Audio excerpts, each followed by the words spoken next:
Alright, WWE Survivor Series 2014, we're going to talk about it real quick. The Divas Elimination match was okay, nothing to speak of though, like it was anything fantastic. You know, you had the whole entire Team Natalia, we'll call them, not even get eliminated. They eliminated the entire other team, without even getting one of themselves eliminated. Incredible. There was no build for this, and only in the WWE do the good guys just conquer all the fucking time. Okay, the Bunny and Adam Rose, that bullshit, I could have dealt without that crap. I mean, granted, this was free. I didn't pay for this pay-per-view, if you wouldn't even call it a pay-per-view anymore, but this could have been done on free TV. The same thing with the segment with Roman Reigns. I thought he's actually gotten better on the mic. He sounds a lot better. Hopefully sounds like he's gotten some practice at least, being away from the ring with the injury and stuff. Glad to see he's doing okay and stuff, but once again, this stuff really was all Raw segments that didn't really need to be on this show. That's just my opinion. If people had to pay to see this and it wasn't free this month, then a lot of people wouldn't have seen it. That's all I'm saying. Okay, Nikki Bella versus AJ Lee. AJ Lee loses in less than 2 minutes. They pulled the Daniel Bryan versus Sheamus maneuver back from a couple of WrestleManias ago. I hear she's going out the door. If that's the case, and I guess, having Nikki win here is the good thing anyway. But I even said in my previous video where I did my predictions, in my previous video I should say, that I thought it would be a good idea to have Nikki win the belt, just because if you're going to have this feud be bigger than the whole division, then it might as well be for the belt. I don't necessarily agree with the way AJ lost. They kind of pulled, like I said, what they did with Daniel Bryan to her, just in reverse. She was there, why not do it to her type of thing, I guess. I don't know, because she was there originally when it was done to Daniel Bryan. Let's just do it to her, in return. I don't know if that was their game plan, or this is their way of saying fuck you to her. If she's really going on her way out the door, I don't know. But either way, I do think the match deserved time, especially for AJ Lee and everything she's put in and how good she is. I thought that was bullshit. But aside from that, the belt being on Nikki is good, because it's going to help really with this feud, because it's, like I said before, this feud is bigger than the damn belt now. So it might as well involve the belt. As much as I don't like the feud and I don't like the people involved in it, there's people out there that apparently do, because they're really pushing this down people's throats. So I'm not going to sit here and shit on it too much, even though it's been going on excessively for months and months and months and months on end. I like things to be drawn out, but once it gets old and it gets repetitive, then it needs to end. And this thing has needed to end for some time now. Just my opinion. Okay, now let's get more towards the stuff that I actually liked about this thing. The tag team title match, you had the 4-way, and you had the team of Miz Dow and the Miz win, which I think is great. I think Miz Dow is awesome, and I think, Sandow in general, the guy is very amazing. He's very talented, and I hate when they take guys like him and make them into these parody characters. He's very talented. He deserves to be a champion one day. I hope this is like, their way of testing the waters with him and giving him all this bullshit, and he's worked with it and it's working and he's getting it over. So okay, let's give him a belt now and see how that works. He might even get the belts over. Who knows? It might do something good for the belts for how good he is. Let's just hope they book this right.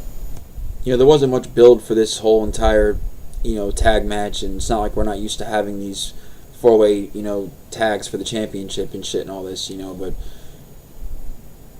aside from that, it wasn't really the greatest performance from any of the guys that were in there. But once again, none of these guys can really have a bad performance, other than maybe like The Miz. So I really thought this match really held together well, and I thought it was good. Alright, Ambrose and Wyatt. This match was built good. I don't agree with the match ever happening to begin with, the feud happening, because these two guys are trying to get their ranks up and they shouldn't be feuding against each other. They really shouldn't. It's just not correct here. Seth Rollins should have lost to Dean Ambrose in the end. That's how it should have been. I mean, Rollins has won so many matches. They've made him look so dominant as the Money in the Bank briefcase holder. He can afford to lose a match right now. He's like the biggest heel in the company. He's been built so strong, and the right thing, I think, personally, would have been to have Dean Ambrose go over at that point. But with the monster that they're trying to make Rollins out to be, maybe that's not the right idea. But that's just what I would have liked to have seen, as they had me so invested in Ambrose and wanting him to win the match. That's what I wanted, and that's what they had me wanting. Kudos to WWE for throwing a curveball at me. Now having him feud with Wyatt Over here, it's like a downgrade because Wyatt's already kind of been buried. Inevitably Ambrose more than likely is going to go over in this. That's what it looks like, especially with the way this ended, and it's going to be extended into TLC. And I've always said that, drawing things out is good. So at least this isn't a 1 month feud, and gives the guys something to do going into the Royal Rumble. At least they're not, treading water until then. They'll have something to do until that moment, then they can both be in the Rumble or whatever they're going to do. So, with that being said, I thought the match was good. I'm glad it ended in DQ. Wyatt won via DQ is like second win of the year. Woohoo! Joy. Finally he gets a victory. DQ. Via disqualification, he brought a chair in, but Ambrose was the one to use it. But it furthers the feud. There was no real decisive winner here when you think nobody got pinned or nobody was submitted. So, it's good there. I don't always agree with those kind of pinfalls or those kind of decisions at a pay-per-view, but in this case, it was all they could really do to protect both guys. So, they did what they had to do. I thought the match was good. The build to it was good. I enjoyed it.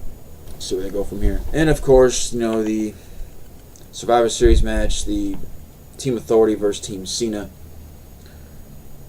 Ziggler shined. That was awesome. He got the last 3 falls. Yeah, the last one, Sting kind of picked him up and threw him on Rollins, and when he came out, interfered after all the other clusterfucking of shit that went on in that match. Having Big Show turn heel for like the bazillionth time and knock out Cena and walk out. Cena got eliminated. Ziggler was the last guy on Team Cena, and he pulled it out the hat and got 2 pinfalls. Well, 3 actually. And the third one, Sting dragged him over when he came out, which that kind of foreshadowed that. But Sting, in a sense, really didn't foreshadow that, because Ziggler really did have his moment. He really shined in that moment. He looked so good. And in the end of it, you have Triple H and Sting doing the stare down, and the crowd just starts chanting, this is awesome, and they're not even saying anything. I think it really took a second for the crowd because it took a second for them to start chanting it. They were kind of not quiet, but they weren't really that active for a minute. After they were just kind of staring at each other for a couple of minutes, and all of a sudden, I think the idea of the match happening set in, and people were chanting, "This is awesome." It just people really getting into it, and it was a really, really good moment. The match was good, and unfortunately the feud's not over. We know that with the stipulation that Vince put on at the beginning of the show, with if Team Cena won, Cena has the ability to bring back the Authority into power, which just added on top of the more drama of bullshit add-on stipulations that they had already.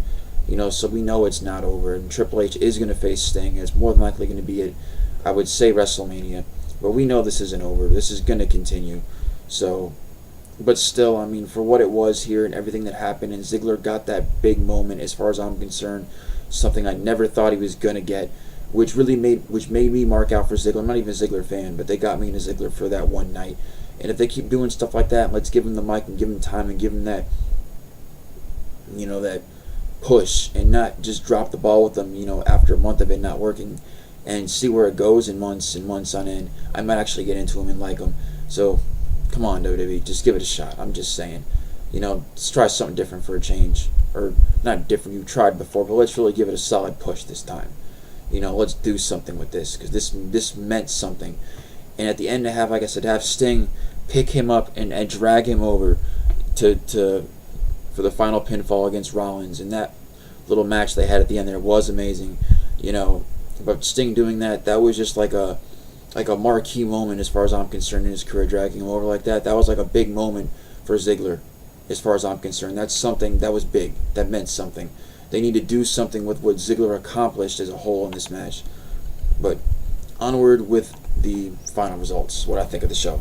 I thought the build to this show was pretty good. I'll give the build to it, I'll give it a B-. It wasn't a solid B, it wasn't a C though. But I definitely did enjoy the build. It could have been better, it could have been worse, but it wasn't great. It wasn't perfectly good, but it was decent to good. The actual matches themselves, I'll give a solid B. The matches on these shows are always good. I always enjoy them. Really, really good matches. And with the exception of a couple. And of course, the results, in this show, well, not of course, you don't know yet, but I'm giving the results an A.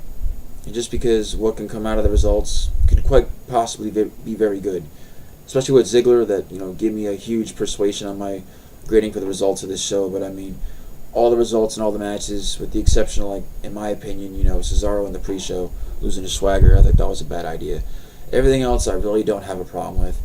So yeah, final grade for the show, I'm gonna give it we'll give it a B. We'll give it a solid B. I thought it was a good show. I really enjoyed the show. It's got me wanting to watch TLC at this point. Let's see what they do on Raw and see if that enthusiasm continues. This is your boy Lou. Leave your thoughts and your comments down below. Thumb up the video if you liked it. Subscribe, you know what it is. Peace.